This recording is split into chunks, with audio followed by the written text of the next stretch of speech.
Hi everyone, welcome to RKM academy. तो देखिए CTET paper 2 के लिए साइंस के क्लासेस को कंटिन्यू रखते हुए आज हम बात करने वाले हैं क्लास 6 का चैप्टर 5। इससे पहले आपका 4 चैप्टर हो चुका है। अगर आपने उसका क्लास नहीं देखा होगा तो प्लेलिस्ट जो है वो बना दिया गया है, वहाँ से जाकर आप उन सभी क्लासेस को देख सकते हैं। ठीक है, तो आज हम बात करने वाले हैं क्लास 6 का चैप्टर 5, जिसका नाम है सेपरेशन ऑफ सब्सटेंसेस, यानी कि पदार्थों का पृथक्करण। ठीक है, सबसे पहले हम आपको ये बता दें कि ये जो है आपका एक इम्पॉर्टेंट चैप्टर है। ठीक है, इससे पहले जितना भी चैप्टर मैंने आपको बताया था वो उतना इम्पॉर्टेंट नहीं था जितना कि आपका ये वाला इम्पॉर्टेंट है। तो इसको यहाँ पे अच्छे से पढ़ना है। यहाँ से सवाल जो है आपको एग्ज़ाम में अक्सर देखने को मिलते हैं। तो चलिए बिना टाइम वेस्ट किए स्टार्ट करते हैं। सबसे पहले हमेशा की तरह जानते हैं कि इस चैप्टर के अंतर्गत आपको क्या क्या पढ़ना है।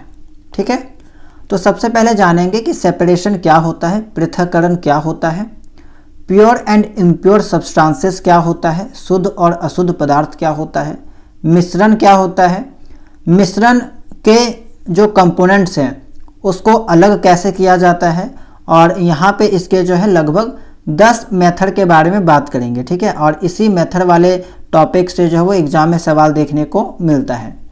इसके अलावा बात करेंगे कि सॉल्यूशन, सॉल्यूट, सॉल्वेंट और सैचुरेटेड सॉल्यूशन क्या होता है, यानी कि कहा जाए तो विलयन, विलय और विलायक क्या होता है। ठीक है, ये सब चीज़ों के बारे में बात करेंगे।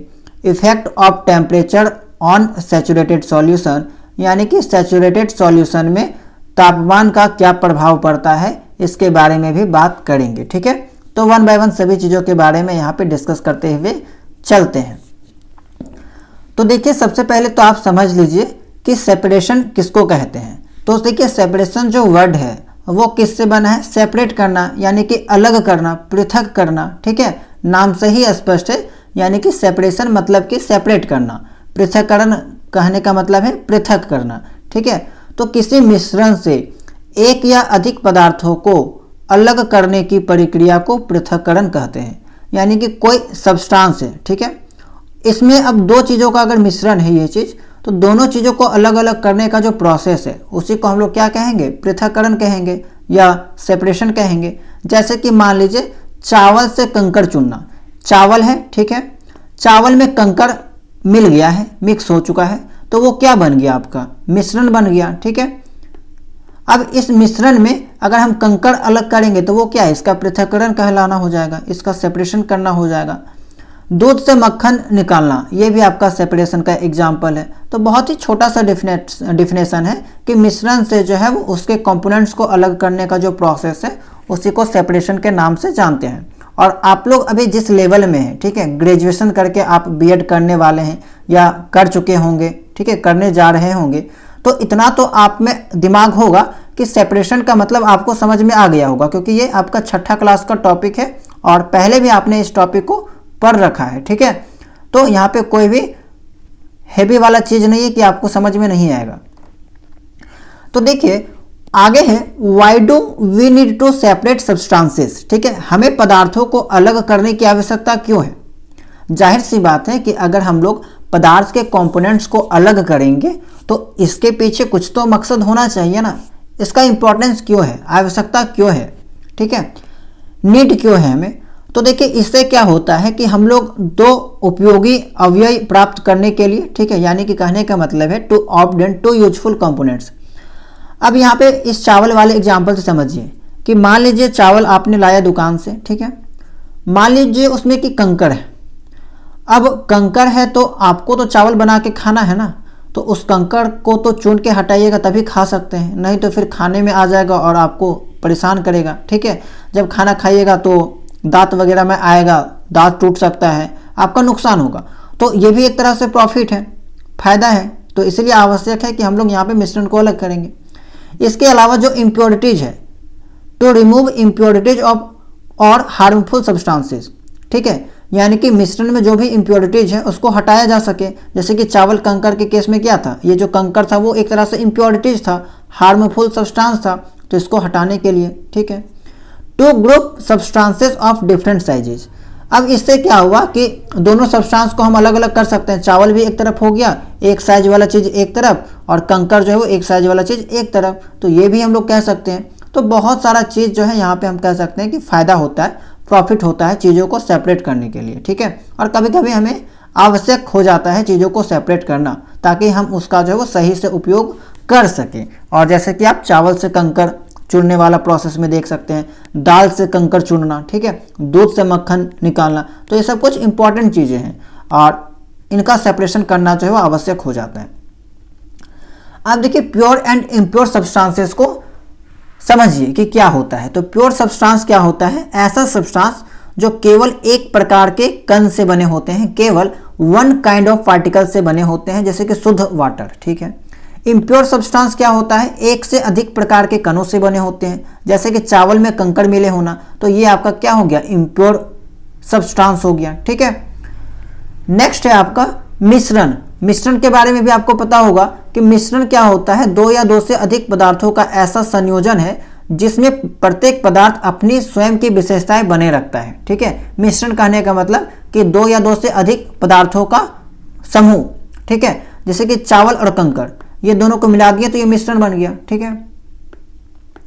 अब जैसे चाय ही आप बनाते हैं, चाय बनाते हैं, तो चाय बनाते हैं तो इसमें क्या क्या डालते हैं? चीनी, चाय पत्ती, ठीक है, दूध, तो ये भी एक तरह से मिश्रण बन गया। अब चाय जब पियेंगे तो यहाँ पे जो भी कंपोनेंट्स था, खास करके जिसको अलग करना है चाय पत्ती, तो वो भी अलग हो जाएगा। तो चाय पीने के लिए भी यहाँ पे सेपरेशन की जरूरत होती है, आवश्यक है। चाय की पत्तियों को छलनी की सहायता से तरल से अलग किया जा सकता है। दूध या दही को मथकर मक्खन अलग किया जा सकता है। तो ये सब मिश्रण है, ठीक है। और यहाँ से जो है वो चीज़ों को अलग करना आवश्यक हो जाता है, तभी हम उसका जो है वो सही से उपयोग कर सकते हैं। तो ये सब यहाँ पे थी कुछ बेसिक जानकारी, बेसिक डिफिनेशन, जिसके बारे में पहले से आपको पता होगी और अभी आपका रिवीजन हो चुका होगा, ठीक है। अब देखिए जो काम की बातें हैं इस चैप्टर में, जो सबसे इंपॉर्टेंट चीज़ है वो है आपका ये वाला स्लाइड। इसको यहाँ पे स्क्रीनशॉट ले लीजिएगा या फिर लिख लीजिएगा। इसी के बारे में जो पूरा चैप्टर आपका रहने वाला है, ठीक है। देखिए separation of components of mixer. मैंने अभी आपको बताया कि मिक्सर क्या होता है, और मिक्सर जो है वो दो या दो से अधिक पदार्थों का वहाँ पे जो मिलन होता है, ठीक है, यानी कि मिला हुआ होता है। तो उनको सही से यूज कर सके इसलिए उन मिक्सर में जो कंपोनेंट्स है उनको अलग अलग करना होगा। तो वही मिश्रण में कंपोनेंट्स को अलग करने के लिए हम लोग यहाँ पे कुछ विधियों का उपयोग करते हैं, ठीक है। और टोटल इस चैप्टर में हमें जो है वो 10 विधियों के बारे में पढ़ना है, 10 मेथड के बारे में पढ़ना है, और इसी के बारे में हम लोग यहाँ पे पढ़ेंगे। पहला क्या है कि ऐसे मिश्रण को अलग करेंगे जो ठोस ठोस मिश्रण का पृथक्करण, यानी कि अगर कोई सॉलिड है, ठीक है, और अगर इस सॉलिड में कोई सॉलिड वाला इम्प्योरिटीज घुल गया है या मिल चुका है तो उसको कैसे अलग करेंगे। तो सॉलिड में सॉलिड वाले इम्प्योरिटीज को अलग करने के लिए हम लोग 5 टेक्निक का यूज करते हैं, 5 मेथड का यूज करते हैं। हैंड पिकिंग हो गया, थ्रेसिंग हो गया, विनोइंग हो गया, सिविंग हो गया, सब्लिमेशन हो गया। तो ये 5 तरीका है।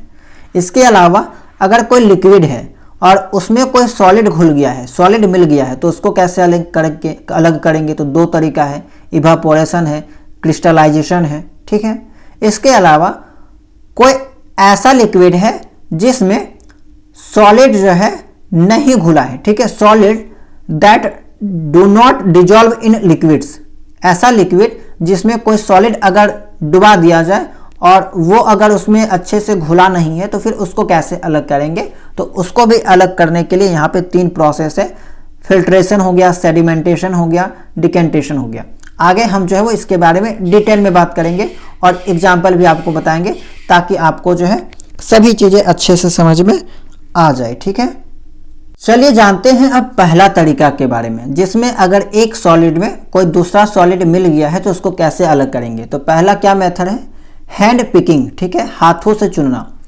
वह विधि जिसमें मिश्रण से अनुपयोगी या हानिकारक, ठीक है, यानी कि नॉन यूजफुल और जो हार्मफुल सब्सटेंस उसमें मिला हुआ है उसको अगर हम हाथ से अलग करते हैं, हाथ से चुनकर अलग करते हैं, तो उसे हम लोग हाथ से चुनना कहते हैं या फिर हैंड पिकिंग के नाम से जानेंगे, ठीक है। तो आसान सा चीज़ है ये, हाथ से चुनकर अगर हम लोग इम्प्योरिटीज को अलग करते हैं तो उसको हैंड पिकिंग के नाम से जानते हैं। और नॉर्मल सी बात है, आप कंकर वाला एग्जांपल ले सकते हैं कि चावल में कंकर हो गया, चना वगैरह में, दाल वगैरह में अगर कंकर आ जाता है तो उसको हम लोग हाथ से चुनकर अलग करते हैं, तो उस प्रोसेस को हम लोग कहेंगे हैंड पिकिंग के नाम से। ठीक है, अब कब प्रयोग किया जाता है, तो देखिए जब अनुपयोगी पदार्थ की मात्रा कम हो, ठीक है, अनुपयोगी पदार्थ का आकार, रंग या रूप उपयोगी पदार्थ से अलग हो, तो ये चीज तभी काम आएगा जब अनुपयोगी पदार्थ की मात्रा कम हो। अब देखिए अगर 1 किलो चावल है तो 1 किलो चावल में ऐसा बात थोड़ी होगा कि आधा किलो कंकर ही निकलेगा, नहीं,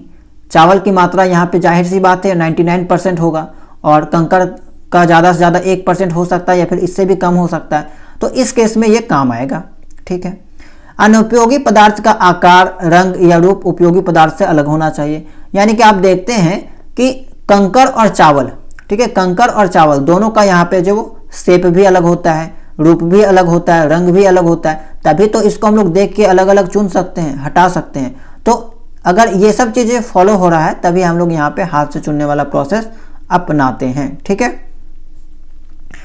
एग्जाम्पल में देखिए, चावल या गेहूं से पत्थर चुनना, अच्छी दाल या अनाज से खराब दाने अलग करना, अनाज से लकड़ी के टुकड़े, घास या भूसी अलग करना, ठीक है, संग्रहित अनाज से कीड़े मकोड़े चुनना। तो ये सभी एग्जाम्पल है आपका हस्त चयन का। ठीक है, हस्त चयन विधि, इसी को हिंदी में, शुद्ध हिंदी में कहा जाए तो हस्त चयन, हस्त, एक सेकेंड, चयन। ठीक है, हस्त चयन विधि के नाम से जानते हैं। इसमें थोड़ा सा मिस्टेक हो रहा है, एक सेकेंड, ठीक है, रुकिए। इसको हिंदी में क्या कहते हैं, हस्त चयन, हस्त चयन विधि, शुद्ध हिंदी में अगर देखा जाए, और बाकी इंग्लिश में हैंड पिकिंग के नाम से इसको जाना जाता है। ठीक है, अब यह विधि बहुत सरल और घरेलू है, लेकिन बड़े पैमाने पर इसका उपयोग नहीं किया जाता है। अब मान लीजिए कि 1 क्विंटल आपका चावल है और उसमें कंकड़ मिला दिया जाए, तो आप जाहिर सी बात है कि बड़े पैमाने पर इसका उपयोग नहीं कर सकते हैं, उसको हाथ से नहीं चुना जा सकता है। तो ये सब चीज़ें आपको ध्यान में रखना है। ठीक है, नेक्स्ट जो मेथड है वो है आपका थ्रेसिंग। ठीक है, थ्रेसिंग, इसको यहाँ पे मडाई करना भी कहा जाता है। अच्छा, एक चीज़ हम आपको यहाँ पे कहना चाहेंगे कि जितना भी हम आपको सेपरेशन का मेथड बता रहे हैं, आप प्रयास कीजिएगा कि आप उसका नाम इंग्लिश में ही याद रखें। अगर आप हिंदी माध्यम वाले स्टूडेंट हैं तो सेपरेशन मेथड का जो नाम है ना, उसको आप लोग इंग्लिश में ही याद रखिएगा, क्योंकि हिंदी में जो नाम अलग अलग देखने को आपको मिल सकता है और इंग्लिश में आपका कॉमन नाम रहता है, समान नाम जो है वो हर जगह आपको देखने को मिलेगा। और कुछ कुछ टॉपिक का जो है वो आपको स्टूडेंट होने के नाते, नॉलेज होने के नाते आपको जो है ये वाला याद रखना होगा, इंग्लिश में ही आपको पता होना चाहिए। ठीक है, तो अब आगे हम लोग देखते हैं थ्रेसिंग के बारे में, यानी कि मड़ाई करना के बारे में। ये क्या होता है, अनाज के खाने योग्य भाग को तनों से अलग करने की प्रक्रिया को थ्रेसिंग कहते हैं। जैसे कि धान वाला केस में देख लीजिए, धान में अगर हम लोग चावल वहाँ पे देखें तो खाने वाले भाग को क्या करते हैं, धान का जो डंठल होता है उससे अलग करते हैं। ठीक है, तो यहाँ पे ये चीज़ हो गया कि खाने वाले भाग को तनों से अलग करने का जो प्रोसेस है उसको यहाँ पे थ्रेसिंग के नाम से जानते हैं। ऐसा ही आप सरसों के केस में ले लीजिए, गेहूं के केस में ले लीजिए। ठीक है, तो वो आपका थ्रेसिंग हो जाएगा। जैसे कि फसल काटना, फसल पकने के बाद काटी जाती है, कटी हुई फसल को धूप में सुखाया जाता है, यानी कि स्टेप्स के बारे में बताया गया है थ्रेसिंग की प्रक्रिया कैसे की जाती है। तो सबसे पहले तो फसल पकने के बाद काटी जाएगी, कटी हुई फसल को धूप में सुखाया जाएगा, अनाज को यहाँ पे पीटा जाता है, कूटा या पीटा जाता है कहा जा सकता है, सूखे तनों को पीटा या कूटा जाता है ताकि अनाज अलग हो जाए। ठीक है, और ये चीज़ आप देखे होंगे धान के साथ भी होता है। ठीक है, धान को खलिहान में लाके रखा जाता है, फिर उसके ऊपर या तो डंडा से मारा जाता है ताकि उसका जो बीज है वो गिर जाए। ठीक है, जो दाना है वो गिर जाए, धान वाला बाली जिसको हम लोग कहते हैं गाँव में। और गेहूँ के साथ भी ऐसा होता है। इसके अलावा कहा जाए तो सरसों वगैरह के साथ भी ऐसा ही किया जाता है। भूसी को अनाज से अलग करना, भूसी को अलग कर अनाज इकट्ठा किया जाता है। ठीक है, तो ये आपका कुछ प्रोसेस स्टेप्स था थ्रेसिंग का, स्टेप्स की कैसे कैसे इसको अपनाया जाता है। अब थ्रेसिंग कैसे कैसे किया जाता है, इसका क्या क्या मेथड है, तो हैंड बीटिंग, हाथ से पीटना, हाथ जैसे कि यहाँ पे देख सकते हैं कि यहाँ पे जो महिलाएं हैं वो धान की बाली से, ठीक है, धान को यहाँ पे निकाल रही है। अगर इसको यहाँ पे पीटेगी तो धान जो यहाँ पे टूट के सब गिर जाएगा, ठीक है, और फिर इसका उपयोग आगे चलकर पीसने में किया जाएगा, यानी कि इससे चावल निकाला जाएगा। बाय यूजिंग एनिमल्स कैटल, अब बहुत जगह आपने देखा होगा कि पशुओं का भी उपयोग किया जाता है, ठीक है। गांव देहात में आप देखते होंगे कि खलिहान में क्या होता है कि चावल जो है खलिहान में बिछा दिया जाता है गोल गोल करके, और इसके चारों ओर जो है गाय जो है या फिर ऑक्स वगैरह जो है बैल वगैरह घुमाया जाता है, ताकि बार बार जो बैल इसके ऊपर चलता है तो इससे भी जो इसका कहा जाए चावल धान वो टूट के नीचे गिर जाता है, वो अलग हो जाता है उसके डंठल से। मशीन के द्वारा भी किया जाता है, मशीन भी आ गया है अब, थ्रेसर और कंबाइन हार्वेस्टर, ठीक है, तो इसके मदद से भी किया जाता है। तो ये नॉर्मली आप अपने जो गांव वाले इलाके में देखने को आपको मिलता होगा, आप जानते होंगे इसके बारे में, ठीक है। यह विधि किसानों के लिए बहुत महत्वपूर्ण है क्योंकि इससे अनाज खाने योग्य रूप में प्राप्त होता है। ये चीज़ हो गया। तीसरा जो तरीका है वो है आपका विनोइंग, यानी कि फटकना, ठीक है, विनोइंग। अब विनोइंग भी आपने देखा होगा, इस फिगर में आप देखिए इस महिला को, ये महिला क्या कर रही है कि धान में जो भी यहाँ पे इम्प्योरिटीज है, ठीक है, तो उसको यहाँ पे अगर एक निश्चित जगह पे जैसे कि इस टेबल में, ठीक है, चढ़ के अगर उसको ऊपर से गिराएगी तो क्या होगा कि इस धान में जो भी इम्प्योरिटीज होगा, ठीक है, उसका जो भी भूसा वगैरह होगा वो हवा से उड़ जाएगा और धान नीचे गिर जाएगा, ठीक है। और यहाँ पे कभी कभी हम लोग क्या करते हैं इस केस में, इसके बगल में पंखा वगैरह का भी यूज कर लेते हैं। पंखा से हवा चलेगा तो जो हल्का मटेरियल यहाँ पे रहता है, इम्प्योरिटीज वगैरह जो भूसा वगैरह रहता है, ठीक है, वो उड़ के जो है वो अलग हो जाएगा, और जो भारी मटेरियल है धान वगैरह वो नीचे रह जाता है। तो इससे भी हम लोग जो है यहाँ पे इम्प्योरिटीज को कह सकते हैं अलग करते हैं, सेपरेट करते हैं, ठीक है। कंडीशन क्या होना चाहिए, जब मिश्रण में हल्के और भारी कण हो, ठीक है, जो मिश्रण है उसमें हल्के और भारी कण हो, जैसे कि धान वाला केस में देख सकते हैं गेहूं या चावल से भूसी अलग करना, ऐसा किया जा सकता है क्योंकि भूसी हल्का होता है और हवा के प्रभाव से जो है वो झोंका से वो चीज़ उड़ जाता है, दूर हो जाता है, ठीक है। जब हवा से हल्के पदार्थ उड़ सकते हैं तो भारी पदार्थ नीचे गिर जाए, ठीक है। तो इसमें क्या होता है कि हवा से हल्के पदार्थ उड़ जाते हैं और जो भारी मटेरियल है वो नीचे गिर जाता है। रेत से बुरादा या सूखे पत्तों का चूर्ण अलग करना, तो ये भी आपका इसका एग्जाम्पल हो गया। नेक्स्ट है आपका इसका प्रोसेस के बारे में जान लीजिए कि विनोइंग का प्रोसेस जो है वो क्या है, कैसे इसको किया जाता है। तो मिश्रण को खुले स्थान पर ले जाएं, ठीक है, कोई मिश्रण है उसको खुले स्थान पर ले जाएं, जैसे कि चावल, धान या धान के साथ मिला है मान लीजिए भूसी, ठीक है, जिसको भूसा या भूसी के नाम से जानते हैं, ये चीज़ मिला हुआ है, इसको खुले स्थान पर ले जाना है। Stand on A rest platform with the mixer in A plate और बास्केट, एक टोकरी या प्लेट में, ठीक है, हम लोग क्या करते हैं इसको ले लेते हैं, जैसे कि घर में आप लोग गांव देहात में इसको सूप के नाम से जानते हैं, सूप का भी उपयोग कर सकते हैं, ठीक है, सूपनी या सूप के नाम से जाना जाता है। तो उसमें ले लेते हैं और मान लीजिए कि एक टेबल में आप खड़े हो गए, जैसा कि इस फिगर में दिखाया गया था, ठीक है, ये महिला जो है वो एक टेबल में खड़ी हो गई थी। अब क्या होता है कि मिश्रण को कंधे की ऊंचाई से धीरे धीरे गिराते हैं। अब गिराने से क्या होता है कि हवा चल रहा होता है, हल्के कण भूसी बुरादा पत्तों का जो चूर्ण होता है उसमें मिला हुआ वो हवा से उड़ जाएंगे। भारी कण अनाज जो है वो रेत या अनाज हो गया या रेत को अलग कर रहे हैं तो रेत जो है वो नीचे गिर जाएंगे, ठीक है। तो ये चीज हो गया। तो इसी तरह से हम लोग इसका उपयोग करते हैं विनोइंग का। एक सवाल है जिसके बारे में आपको मालूम होना चाहिए, सूखी रेत को बुरादे या सूखे पत्तों के चूर्ण से अलग करने की विधि बताइए, ठीक है। सूखी रेत को बुरादे से या फिर कहा जाए सूखे पत्तों के चूर्ण से, ठीक है। रेत में मान लीजिए रेत है, ठीक है, जिसको हम लोग सैंड के नाम से जानते हैं, बालू कहते हैं। तो बालू में जो है आपका पत्ता वगैरह मिला है, सूखा पत्ता वगैरह जो है मान लीजिए कि पूरा मिल चुका है, तो उसको अलग करेंगे, सूखा पत्ता तो उसको अलग करेंगे। तो बस वही केस जैसा भी मैंने आपको कंडीशन बताया कि एक बर्तन वगैरह में, टोकरी वगैरह में जो है वो बालू ले लीजिए, ऊपर से गिराइए, तो जो भी हल्का मटेरियल है आपका जैसे सूखा पत्ता वगैरह, तो वो सब चीज़ें वो उड़ जाएगा, ठीक है, उड़ के अलग हो जाएगा, और जो भारी मटेरियल है आपका सैंड पार्टिकल्स वो नीचे बैठ जाएगा। तो कौन सा विधि अपनाएंगे, तो विनोइंग अपनाएंगे, ठीक है। इस विधि से हम लोग इस चीज़ को अलग कर सकते हैं। चलिए आगे देखिए, अगला है आपका सीविंग यानी कि छानना, ठीक है। अगला मेथड क्या है, सीविंग यानी कि छानना। इसमें क्या होता है कि आपने चालनी देखा होगा, चालनी जिसको कहते हैं, आटा चालने के लिए यूज किया जाता है, वही वाला ये है। ठीक है, चालनी एक ऐसा बर्तन है जिसके नीचे छोटे छोटे छेद होते हैं। तो चालनी अगर आपने देखा होगा तो चालनी में भी कुछ ऐसा ही होता है। ठीक है, चालनी में भी आपका जो कुछ ऐसा ही होता है, नीचे जो है वो छोटा छोटा छेद होता है, ताकि ऊपर में अगर आटा रखा जाए तो आटा जब वो नीचे गिर जाता है, जो भी इसमें इम्प्योरिटीज होता है वो इसी के अंदर फंस जाता है। ये चीज़ हो गया।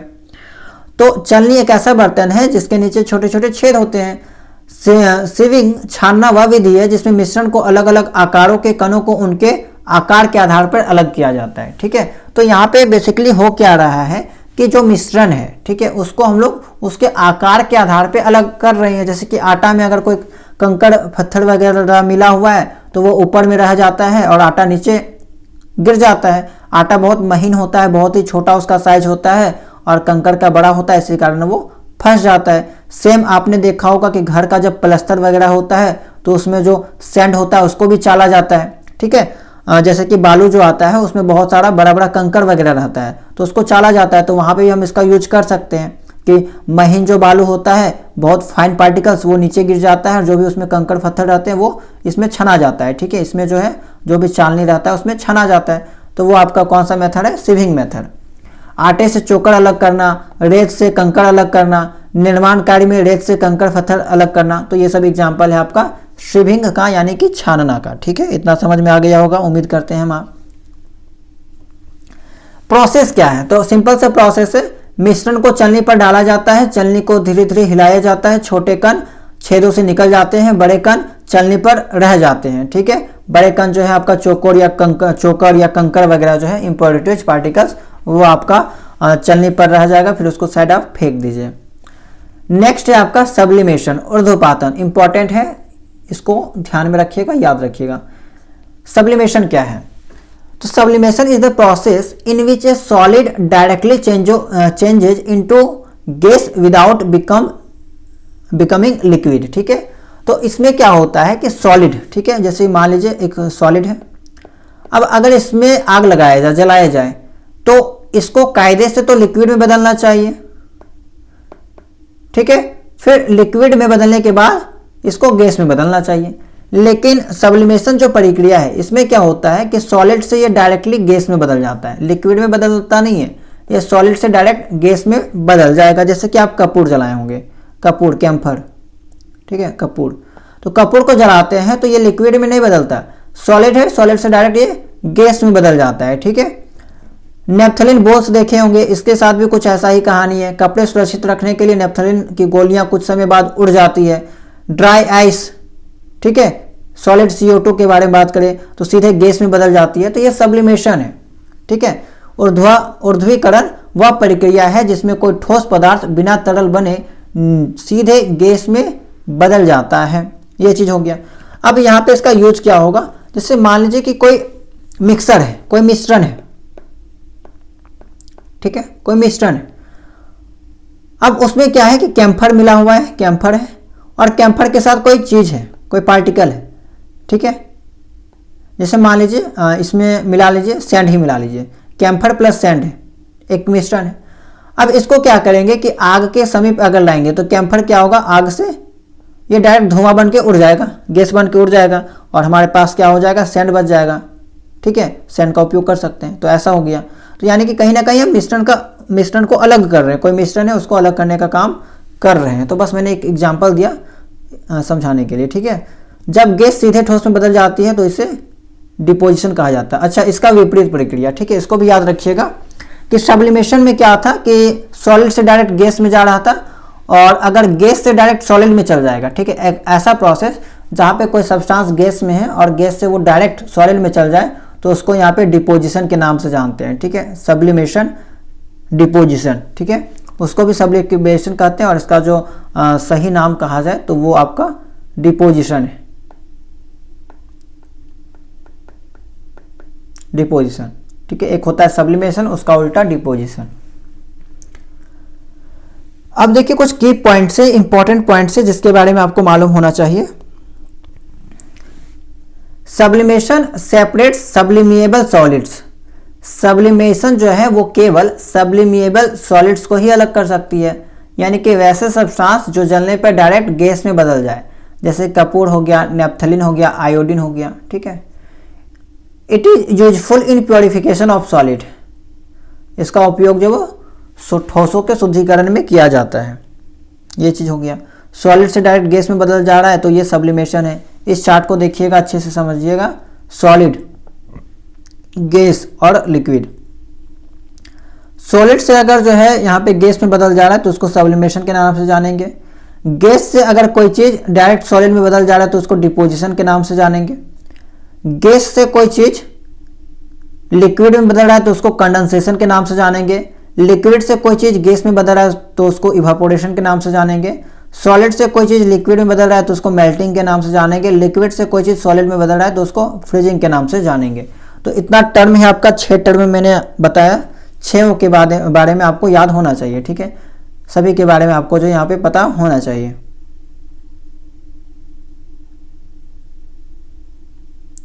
Sublimation, deposition, evaporation, condensation, melting and freezing, ये चीज होगी आपका।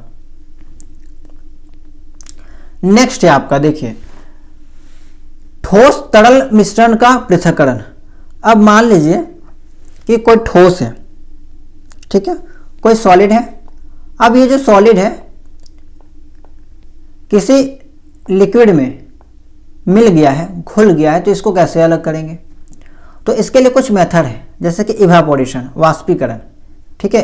वाष्पीकरण की मदद से हम ऐसे मिश्रण को अलग कर सकते हैं। फॉर एग्जाम्पल, आप साल्ट प्लस वाटर ले लीजिए, यानी कि अगर कोई पानी है उसमें नमक घुल गया है तो उसमें से अलग कैसे करेंगे? तो क्या करेंगे, इसको आग में चढ़ाएंगे। आग में रखने के बाद क्या होगा कि जो पानी है वो वाष्प बन के उड़ जाएगा और केवल बचेगा आपका साल्ट, ठीक है। तो ये आपका इवापोरेशन है। एग्जाम्पल के तौर पे देखिए, समुद्री पानी से नमक अलग करना, गीले कपड़ों को धूप में सुखाना, ठीक है। तालाब या झील से पानी का वाष्पीकरण, तो ये सब क्या है आपका इवापोरेशन का एग्जाम्पल है। चलिए आगे देखते हैं। अब इसका क्या प्रोसेस है? तो सिंपल सा प्रोसेस है, नमक वाला पानी एक चौड़े बर्तन में डालें, पानी को गर्म करें या धूप में रखें, पानी वाष्प बनकर उड़ जाता है और नमक का क्रिस्टल जो है वो नीचे बैठ जाएगा, ठीक है। नमक जो है वो नीचे बैठ जाता है और पानी ऊपर उड़ जाता है। इंपॉर्टेंट पॉइंट्स में देखा जाए तो यह विधि घुलनशील ठोस और तरल को अलग करने में उपयोगी है। काम प्राकृतिक रूप से सूरज या गर्म करके भी किया जा सकता है। तरल को वापस प्राप्त करने के लिए संघनन की आवश्यकता होती है, ठीक है। संघनन की आवश्यकता जो है वो की मदद से हम लोग तरल को वापस कर सकते हैं। ये चीज हो गया आपका। नेक्स्ट आपका कंडेंसेशन, ठीक है। नेक्स्ट जो मेथड है वो है आपका कंडेंसेशन, यानी कि संघनन। गैस से द्रव में परिवर्तन। अगर कोई मटेरियल है जो डायरेक्ट गैस से द्रव में परिवर्तन हो जा रहा है, लिक्विड में हो जा रहा है, गैस से डायरेक्ट लिक्विड में, ठीक है। अभी कुछ देर पहले मैंने जो डायग्राम दिखाया था वो डायग्राम बहुत काम का जानकारी था, वहां से अक्सर सवाल देखने को आपको मिल सकते हैं, ठीक है। तो अगर गैस से लिक्विड में बदल जा रहा है तो उसको हम लोग संघनन कहेंगे। जैसे कि सुबह के समय घास पर ओस बनना, ठीक है। ठंडे गिलास की सतह पर पानी की बूंदें, आप इस फिगर को देखिए कि ठंडा का जो गिलास है, ठंडा के मौसम में भी देखिएगा या फिर फ्रिज में जो गिलास रखते हैं उसके चारों ओर जो बाहर में पानी की बूंदें आ जाती है, तो वो कहीं ना कहीं संघनन उसका हुआ है, ठीक है। यानी कि बात कुछ ऐसा है कि जो गैस था, ठीक है, वो तरल में बदल गया। इन्वायरमेंट में, वातावरण में जो गैस था ना वो आपका तरल में बदल गया है और वही आपका यहाँ पे देखने को मिलता है। यह वाष्पीकरण का विपरीत प्रक्रिया है। इवापोरेशन का अगर अपोजिट देखा जाए तो वो कंडेंसेशन है, ठीक है। नेक्स्ट आपका क्रिस्टलाइजेशन, स्फटिकरण जिसको हम लोग कहते हैं, ठीक है। स्फटिकरण या क्रिस्टलाइजेशन के नाम से जिसको जाना जाता है। अब इस विधि में क्या होगा? तो इस विधि में किसी घोल से शुद्ध ठोस पदार्थ क्रिस्टल के रूप में प्राप्त किया जाता है। कोई घोल है और उससे जो है वो कोई ठोस पदार्थ जो है कहा जाए, ठीक है, शुद्ध ठोस पदार्थ क्रिस्टल के रूप में हम लोग प्राप्त कर सकते हैं। कैसे काम करता है? तो घोल को सबसे पहले संतृप्त किया जाता है, आगे बात करेंगे कि संतृप्त क्या होता है, ठीक है। तो घोल को संतृप्त किया जाता है, पहले गर्म करके फिर धीरे धीरे ठंडा किया जाता है। ठंडा होने पर शुद्ध पदार्थ क्रिस्टल के रूप में जम जाता है, ठीक है। ये चीज हो गया। एग्जाम्पल के तौर पे चीनी के क्रिस्टल का निर्माण, समुद्र पानी से नमक के क्रिस्टल का निर्माण, प्रयोगशाला में नीला थोथा के क्रिस्टल, नीला थोथा जिसको हम लोग कहते हैं कॉपर सल्फेट, ठीक है, याद रखिएगा। तो ये सभी चीजें जो है क्रिस्टलाइजेशन की मदद से बनाई जाती हैं। जैसे कि यहाँ पे देखिए सॉलिड सॉल्वेंट है, इम्प्योर सॉलिड है, ठीक है, ये सब इम्प्योर सॉलिड है और ये जो है वो घुला हुआ है। अब इसको अलग कैसे करेंगे? तो the solution is to heated to evaporate most of the solvent. अब इस सॉल्यूशन को जो है इतना गर्म करेंगे कि इसमें जो सॉल्वेंट था, ठीक है, वो इवापोरेट हो जाएगा, यानी कि वाष्प बन के उड़ जाएगा। अब वाष्प बन के उड़ जाएगा तो अब क्या होगा कि नीचे, ठीक है, इवापोरेशन बेसिन है ये आपका। अब सारा जो पानी है, ठीक है, वो वाष्प बन के उड़ गया कि ये जो सॉल्यूशन है, ठीक है, यहाँ पे जो कुछ भी बच गया साल्ट वगैरह, तो जो भी इम्प्योरिटीज था यहाँ पे, ठीक है, उसको ठंडा होने के लिए रखा दिया जाता है। इसके बाद नेक्स्ट स्टेप में क्या करते हैं कि उसको हम लोग फिल्टर करते हैं। द कॉल्ड सॉल्यूशन, जो कॉल्ड सॉल्यूशन था, थोड़ा बहुत अगर पानी वगैरह बच गया होगा तो जो कॉल्ड सॉल्यूशन था ठंडा होने के बाद poured off to obtain the crystal by pressing them between sheets of filter paper.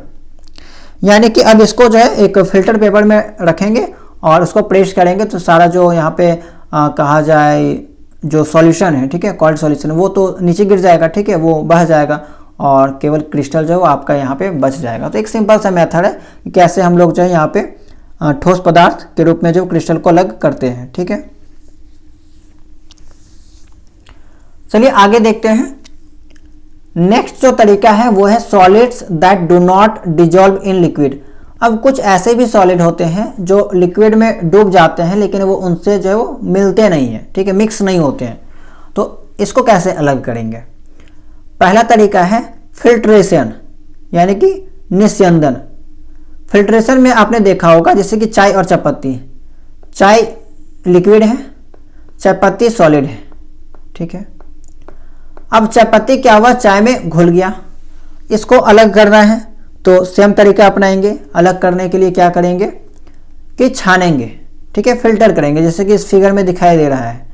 मान लीजिए ये चाय है, इसको फिल्टर कर रहे हैं तो सारा जो लिक्विड है वो नीचे ग्लास में आ जा रहा है और जो चायपत्ती है वो आपका यहाँ पे अटक जा रहा है, ठीक है। तो इसी तरीका को हम लोग यहाँ पे फिल्ट्रेशन के नाम से जानेंगे। चाय की पत्तियों को चाय से अलग करना, पानी से चॉक पाउडर अलग करना, पीने के पानी को शुद्ध करने के लिए वाटर फिल्टर का उपयोग करना, ये चीज हो गया आपका। नेक्स्ट है सेडिमेंटेशन, अवसादन। सेडिमेंटेशन क्या है? एक ऐसा विधि जिसमें क्या होता है कि जो भारी कण है वो बर्तन के तल में, ठीक है, वो बैठ जाता है। सेडिमेंटेशन वह प्रक्रिया है जिसमें किसी मिश्रण में पानी मिलाया जाता है तो भारी ठोस कण नीचे बैठ जाता है, ठीक है। भारी ठोस कण नीचे बैठ जाते हैं। इस विधि से हल्की अशुद्धियां नहीं हटाई जा सकती, जो हल्का थोड़ा बहुत अशुद्धि है उसको नहीं हटाया जा सकता, इसका ये लिमिटेशन है। पानी से रेत और कीचड़ अलग करना, जैसे कि मान लीजिए इस एग्जाम्पल को समझिएगा, इंपॉर्टेंट है। सेडिमेंटेशन क्या है कि आप किसी तालाब से पानी उठा के ले आए, अब उस तालाब के पानी में मान लीजिए कि रेत है, कीचड़ है, ठीक है। अब इस पानी को शुद्ध कैसे करना है? तो लाइए घर, कोई बर्तन है, एक बर्तन है, ठीक है, उस बर्तन में आप इसको रख दीजिए। कुछ देर बाद देखिएगा तो जितना भी उसमें इम्प्योरिटीज था, ठीक है, जितना भी धूल कण था वो सब नीचे बैठ जाता है। तो ये जो नीचे बैठने का जो प्रक्रिया है उसी को सेडिमेंटेशन के नाम से जानते हैं, ठीक है। पानी से रेत और कीचड़ अलग करना, ये सेडिमेंटेशन प्रक्रिया है। गांव में पानी को कुछ देर रखकर पीने योग्य बनाने के लिए, ठीक है, यानी कि सेडिमेंटेशन का उपयोग क्यों होता है? स्वच्छ पानी प्राप्त करने के लिए कुछ देर रख दिया जाता है, जो पानी जो गंदा है वो नीचे बैठ जाता है। चावल या दाल से धूल के कण पानी डालकर जो है वो अलग किया जाता है। चावल या दाल से धूल के कण पानी डालकर अलग किया जाता है, तो ये भी आपका सेडिमेंटेशन का एक एग्जाम्पल है। प्रोसेस क्या है? मिश्रण को एक बर्तन में डालें, इसमें पानी डालें और उससे कुछ देर बिना हिलाए रखें, ठीक है। यानी कि मिश्रण को एक बर्तन में डालें, इसमें पानी भी डालना है, कुछ देर बिना हिलाएं उसको रख देना है। भारी कण नीचे जो तलछट है, ठीक है, बॉटम है, उसमें बैठ जाएंगे, ऊपर स्वच्छ पानी रह जाता है। तो सिंपल सा तरीका आप लोग घर में आजमाए होंगे, नहीं आजमाए हैं तो आजमा के देख लीजिएगा, ठीक है, आसान सा मेथड है। अब देखिए यहाँ पे जैसे कि मिश्रण था ये आपका, कुछ देर बाद देखें जैसे कि ये मिश्रण था, इसमें बहुत सारा अशुद्धि है, जैसे कि मान लीजिए बालू और पानी, ठीक है, सैंड और पानी। अब इसको पूरा अच्छे से मिला दिए, कुछ देर बाद आप छोड़ दीजिएगा तो ये जो सारा बालू था वो बैठ जाएगा और ऊपर जो आपका वाटर रह जाएगा, क्लियर वाटर आपको दिखाई देगा और सैंड जो है, बालू जो है वो सेडिमेंट हो जाएगा, बैठ जाएगा, ठीक है। और इसी जो बैठने का जो प्रक्रिया है, ठीक है, बालू का जो बैठने का प्रक्रिया है वही सेडिमेंटेशन है, ताकि ऊपर वाला चीज़ शुद्ध हो जाता है और उसका उपयोग हम लोग कर सकते हैं। नेक्स्ट है आपका एक प्रोसेस है डिकेंटेशन, डिकंटेशन। अब डिकेंटेशन यहीं पे समझा देते हैं हम आपको कि क्या है। जैसे कि यहाँ पे सेडिमेंटेशन में क्या हुआ कि जो यहाँ पे सैंड पार्टिकल्स था वो नीचे बैठ गया। अब क्या करेंगे कि ऊपर का जो स्वच्छ पानी है उसको हम लोग किसी दूसरे बर्तन में उड़ेल देंगे, ठीक है, रख देंगे। तो यही जो स्वच्छ पानी था उसको दूसरे बर्तन में रखना, ठीक है, उसी को हम लोग डिकेंटेशन के नाम से जानते हैं। जैसे कि देखिए ये था आपका सैंड वाला बीकर, ठीक है, ये है आपका सैंड। अब सैंड क्या है कि तलवा में बैठ गया है, तल में जो है वो इसका बैठ गया है। अब ऊपर ऊपर साफ पानी था, तो साफ पानी को हम लोग क्या कर रहे हैं, दूसरे बीकर में या दूसरे गिलास में उड़ेल रहे हैं। तो ये जो पानी उड़ेलने का जो प्रोसेस है ना दूसरे गिलास में, उसी को हम लोग क्या कहते हैं, डिकेंटेशन के नाम से जानते हैं। और ये भी आपका क्या है, इम्प्योरिटीज को शुद्ध करने का एक मेथड है, ठीक है। ये चीज़ हो गया आपका डिकेंटेशन। एक सवाल है कि मान लीजिए वर्षा ऋतु में हमारे आसपास का पानी कीचड़ से भरा हुआ है और हमें पीने योग्य पानी की कमी हो रही है। ऐसे में पीने का पानी प्राप्त करने के लिए हमें कौन सी प्रक्रिया अपनानी चाहिए? तो जाहिर सी बात है सेडिमेंटेशन, ठीक है। हमारे पास कीचड़ युक्त पानी है, इसीलिए हमें सेडिमेंटेशन का उपयोग करना चाहिए। सबसे पहले कीचड़ वाला पानी रात भर बिना हिलाए रखते हैं ताकि कीचड़ नीचे बैठ जाए। इसके बाद ऊपर से धीरे धीरे साफ पानी निकालते हैं बिना कीचड़ के, बिना नीचे के कीचड़ को हिलाए। इस प्रकार हम पीने योग्य स्वच्छ पानी मिल जाता है, ठीक है। यानी कि इस प्रकार जो इंसान को जो वो स्वच्छ पानी मिलता है। तो ये यहाँ पे जो कुछ मेथड के बारे में जानकारी थी। अब है आपका डिकेंटेशन। तो डिकेंटेशन के बारे में भी मैंने आपको समझा दिया कि डिकेंटेशन वह प्रक्रिया है जिसमें ठोस कण या कोई भी अघुलनशील द्रव को तरल से अलग किया जाता है, ठीक है। जैसे कि वो एक बीकर था, ठीक है, बीकर वाला केस में मैंने आपको बताया कि नीचे जो है वो सारा जो बालू था वो बैठ जाता है और पानी, स्वच्छ पानी ऊपर आ जाता है। तो यहाँ पे वही चीज़ है कि जिसमें ठोस कण या कोई भी अघुलनशील द्रव को तरल से अलग किया जा सकता है। तो यहाँ पे जो बालू था वो क्या था, अघुलनशील ठोस था। इसके अलावा यहाँ पे अगर कोई तेल वगैरह भी आ जाए, कोई द्रव वगैरह भी आ जाए, तो उसको भी कहा जाए तो अलग किया जा सकता है, ठीक है, डिकेंटेशन के माध्यम से। आपने देखा होगा कि पानी में अगर तेल डल जाए तो तेल जो है वो ऊपर ऊपर छिपल जाता है, ठीक है। तो ऐसे जो हम लोग उसको साइड से निकाल सकते हैं। ये चीज होगी आपका। एग्जाम्पल देखिएगा, तो सेडिमेंटेशन के बाद गंदे पानी से कीचड़ अलग करना, तेल और पानी को अलग करना, दूध से मलाई अलग करना, ये सब डिकेंटेशन का एग्जाम्पल है, ठीक है, याद रखिएगा। प्रोसेस क्या है, मिश्रण को कुछ देर बिना हिलाए रखने दें, भारी ठोस का नीचे बैठ जाता है यानी कि वो सेडिमेंटेशन हो जाता है, या अघुलनशील तरल अलग अलग परतों में बैठ जाती है। अगर कोई ऐसा भी मटेरियल है, सब्सटेंस है जो घुलने वाला चीज नहीं है, तो वो अलग अलग ग्रुप में बढ़ जाएगी, ठीक है, ताकि उसको जो वो अलग से निकाला जा सके, हटाया जा सके। ऊपर के परत वाला साफ तरल धीरे धीरे दूसरे बर्तन में उड़ेल देते हैं, उसी को हम लोग डिकेंटेशन के नाम से जानते हैं, ठीक है। अब देखिए एक नया टॉपिक है इस चैप्टर के अंतर्गत, क्या पानी किसी भी मात्रा में पदार्थ घोल सकता है? ठीक है, हम चाहते हैं कि एक गिलास पानी लें और उसमें जो है नमक घोलें, तो उसका तो कोई लिमिट होगा ना, एक लिमिट होगा जब नमक घोलना बंद हो जाएगा, ठीक है। तो वही सवाल है कि क्या पानी किसी भी मात्रा में पदार्थ को घोल सकता है? पदार्थ का हम लोग मात्रा जो कुछ भी लें, क्या उसको घोला जा सकता है? ठीक है, पानी में घुल सकता है वो चीज। तो इस चीज को जानने से पहले हम समझते हैं कि सॉल्यूशन क्या है, विलयन क्या है। तो जब किसी विलय को किसी विलायक में घोला जाता है तो वह विलयन बनाता है, जैसे कि solution of sugar and water. अब यहाँ पे समझिए कि सॉल्यूट कौन है, सॉल्वेंट कौन है, विलय कौन है, विलायक कौन है। तो मान लीजिए ये एक बीकर है, ठीक है, जग बना दिए इसको, जग है, इसमें पानी डाला हुआ है। अब पानी यहाँ पे क्या है, सॉल्वेंट है, विलायक है, याद रखिएगा। पानी क्या है? सॉल्वेंट है। जो घुलाता है ना उसको सॉल्वेंट कहते हैं, जो घुलता है उसको सॉल्यूट कहते हैं। अब यहाँ पे जो मान लीजिए चीनी डाले हैं, ठीक है, तो यहाँ पे ये जो चीनी था वो क्या है? सॉल्यूट है। सॉल्यूट है यानी कि विलय है। एक होता है विलय, ठीक है, सॉल्यूट है, विलय है, और सॉल्वेंट है, विलायक है। अब सॉल्यूट और सॉल्वेंट जब मिलता है तो उसको क्या कहते हैं? सॉल्यूशन कहते हैं, यानी कि विलयन कहते हैं। एग्जाम्पल, चीनी और पानी का विलयन। अब सॉल्यूट क्या है? तो वह पदार्थ जो किसी विलयन में घुलता है, वह पदार्थ जो किसी विलयन में घुलता है। जैसे कि इस केस में देखा जाए तो नमक, नमक क्या था? या चीनी अगर लिए थे तो चीनी क्या था? वो आपका सॉल्यूट था, पानी आपका सॉल्वेंट था, ठीक है। Example, in sugar solution, sugar is solute, और पानी जो है वो सॉल्वेंट है, ठीक है, जाहिर सी बात है। ये चीज होगी आपका। सॉल्वेंट क्या है? सॉल्वेंट के बारे में भी मैंने आपको बता दिया, वह तरल जिसमें विलय को घोला जाता है, ठीक है। जैसे पानी था, और पानी में अगर शराब को घोला जाए तो शराब जो है वो आपका विलय हो जाएगा और पानी आपका विलायक हो जाएगा। Example, in A salt solution water is solvent. जानकारी दे दी मैंने आपको कि वाटर जो है आपका सॉल्वेंट का काम करता है। अब देखिए सैचुरेटेड सॉल्यूशन क्या है, संतृप्त विलयन क्या है, इसके बारे में आपको पता होना चाहिए। जैसा कि कुछ देर पहले मैंने आपको बताया कि कोई लिक्विड लेंगे और उसमें अगर कोई चीज़ घुलाने का प्रयास करेंगे तो वो भी एक निश्चित मात्रा में ही घुलेगा। ऐसा थोड़ी है ना कि उसमें डालते जाएंगे डालते जाएंगे डालते जाएंगे और वो घुल जाएगा। मान लीजिए कि 1 लीटर जो पानी लिए हैं, ठीक है, निश्चित मात्रा में। अब उसमें जो मैक्सिमम लिमिट तक नमक अगर घुलाने का प्रयास किए जो, तो वो जो मैक्सिमम लिमिट था उसी को हम लोग यहाँ पे क्या कहेंगे, संतृप्त विलयन, ठीक है।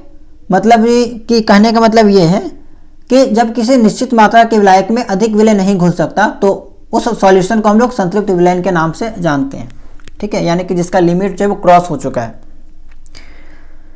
पानी वाला केस में पानी में नमक घुला रहे हैं, एक टाइम ऐसा आएगा कि नमक जो है वो घुलना बंद हो जाएगा, ठीक है, तो उस पानी वाले सॉल्यूशन को क्या कहेंगे, संतृप्त विलयन कहेंगे।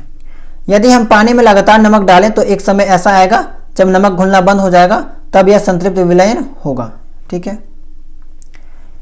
अब क्या हम लोग इस जो संतृप्त विलयन के बारे में बात किए, तो इस संतृप्त विलयन का जो कैपेसिटी है, घुलाने का जो कैपेसिटी है, क्या उसको बढ़ाया जा सकता है? तो on increasing temperature solubility of solute increases and more solute can dissolve. तापमान बढ़ाने पर विलय की घुलनशीलता बढ़ जाती है और अधिक विलय घुल सकता है। यानी कि मान लीजिए 1 लीटर पानी है। अब 1 लीटर पानी का कैपेसिटी है कि ये 100 ग्राम, ठीक है, एग्जाम्पल समझा रहे हैं, ऐसा मानिएगा नहीं। 1 लीटर पानी में 100 ग्राम नमक को घुलाने की क्षमता है। अगर इससे ज़्यादा नमक घुलाते हैं तो पानी जो है वो घोलना बंद कर देगा, ठीक है। अब बात क्या आती है कि अगर इस पानी का टेम्परेचर बढ़ा दें, इसको आग में चढ़ा दें, फिर इसमें नमक डालें, तो देखने को मिलता है कि इसमें फिर से नमक घुलना शुरू हो जाता है, ठीक है। तो कहने का मतलब ये है कि तापमान बढ़ाने पर विलय यानी कि सॉल्यूट की जो घुलनशीलता है, सॉल्युबिलिटी है, वो बढ़ जाती है और अधिक विलय घुल सकता है। यानी कि नमक जो है वो अब और घुल सकता है, इसको गर्म किया तो नमक और भी घुल सकता है इसमें, ठीक है।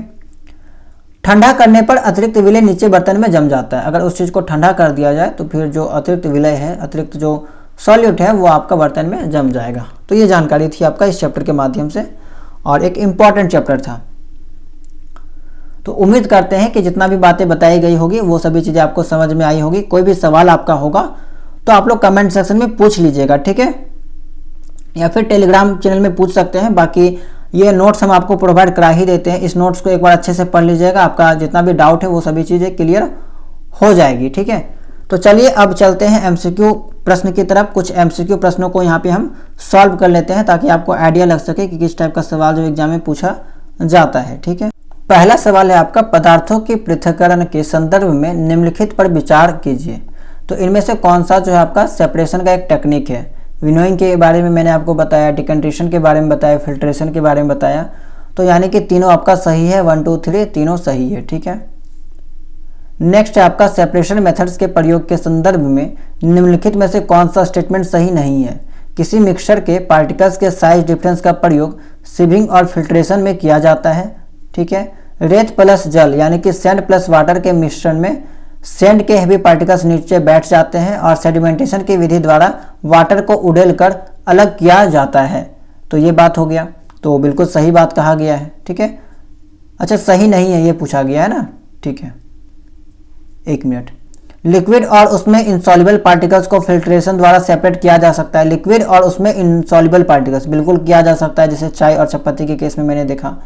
इवापोरेशन का प्रयोग लिक्विड में घुले सॉलिड को अलग करने में किया जाता है। इवापोरेशन का प्रयोग लिक्विड में घुले सॉलिड को अलग करने में किया जाता है। जैसे कि आपने देखा कि पानी में अगर नमक घुला रहता है तो इवापोरेशन करते हैं, तो यहाँ पे क्या होता है, जो पानी है वो क्या होता है, वेपर बन के उड़ जाता है और नमक जो वो नीचे बैठा रह जाता है। ठीक है, जो सॉलिड है। तो ये भी सही है, ये भी सही है, या और ये भी सही था, ये भी सही है। किसी मिक्सर के पार्टिकल के साइज डिफरेंस का प्रयोग सीविंग यानी कि चलनी वाला जो मेथड है या फिर फिल्ट्रेशन में किया जाता है, तो सही है। ये वाला गलत दे रखा है, ऑप्शन बी जो है यहाँ पे रॉन्ग दे रखा है, ये आपका सही हो जाएगा क्योंकि रॉन्ग वाला पूछा था। ठीक है, इसका क्या मतलब है, तो देखिए बात यह है कि रेत प्लस जल, ठीक है, पानी में अगर बालू मिला दिया जाए, रेत मिला दिया जाए, तो उसका जो मिक्सर बनेगा, तो सैंड के हैवी पार्टिकल्स नीचे बैठ जाते हैं और सेडिमेंटेशन की विधि द्वारा वाटर को उड़ेलकर अलग किया जाता है। तो देखिए यहाँ पे एक्चुअली बात क्या है कि पानी को जो उड़ेलने का जो प्रोसेस है ना, उसको सेडिमेंटेशन के नाम से नहीं जानते। पानी को उड़ेलने का जो प्रोसेस था उसको हम लोग डिकंटेशन के नाम से जानते हैं। ठीक है, डिकंटेशन के नाम से जानते हैं। यहाँ पे क्या दिया है कि एक चीज थोड़ा सा मिस्टेक किया है कि सैंड के हेवी पार्टिकल्स नीचे बैठ जाते हैं और सेडिमेंटेशन की विधि द्वारा वाटर को उड़ेलकर अलग किया जाता है। तो सेडिमेंटेशन की विधि द्वारा हम लोग वाटर को अलग नहीं करते हैं। सेडिमेंटेशन की विधि द्वारा होता क्या है कि हैवी पार्टिकल्स नीचे बैठता है, बाकी डिकंटेशन के विधि द्वारा जो है वो हम लोग पार्टिकल्स को उड़ेलकर अलग करते हैं। तो ये वाला थोड़ा सा यहाँ पे डिफरेंस है, ऑप्शन नंबर 2 जो है वो इनकरेक्ट हो जाएगा। ठीक है,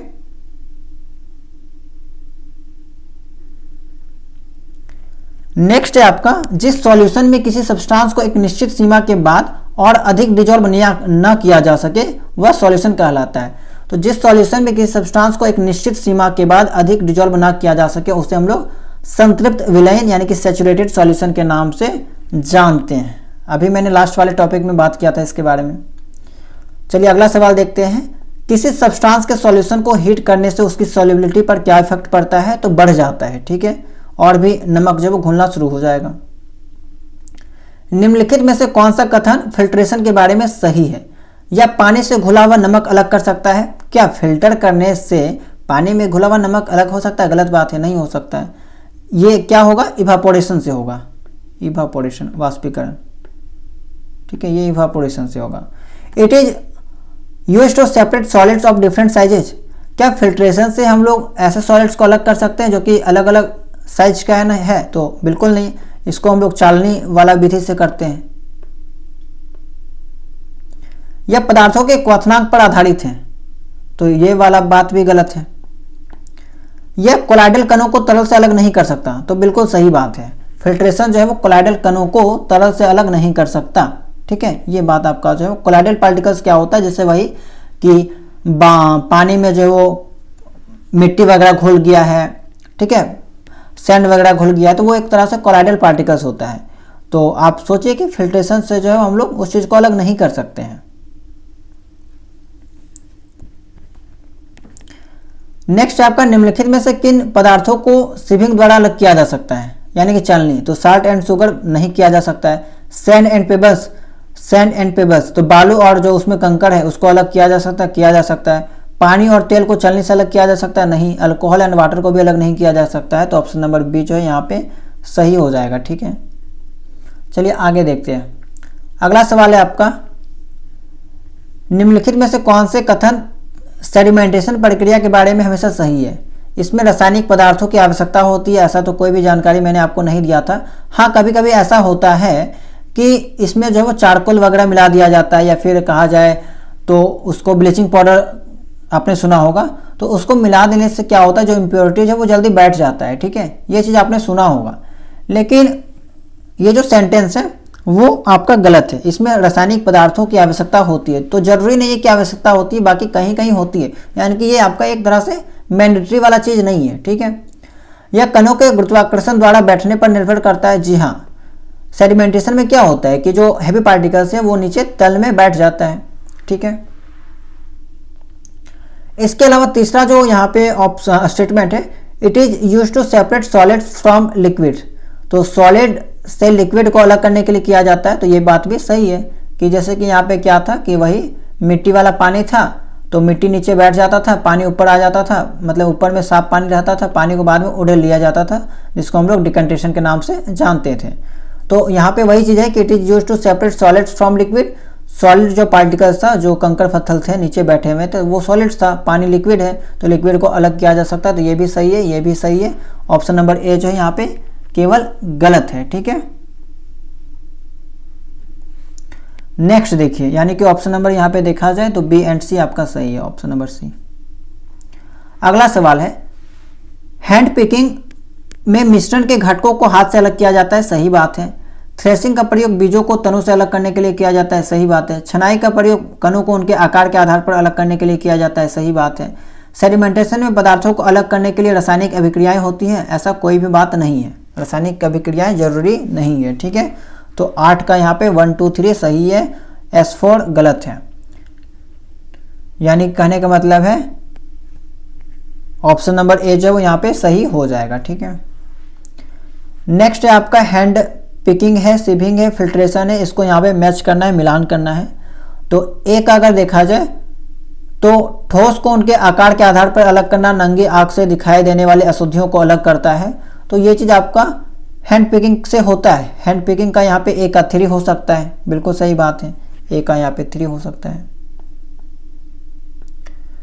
सिविंग छनाई में क्या होता है, चलने वाला जो सिस्टम है, तो ठोस को उनके आकार के आधार पर अलग किया जाता है। जैसे कि बालू वाला केस में देखें, बालू कंकड़ दोनों का आकार अलग अलग होता है, एक फाइन पार्टिकल्स होता है, इसी कारण वो चालनी के नीचे गिर जाता है। तो बी का आपका 2 हो जाएगा। नेक्स्ट है आपका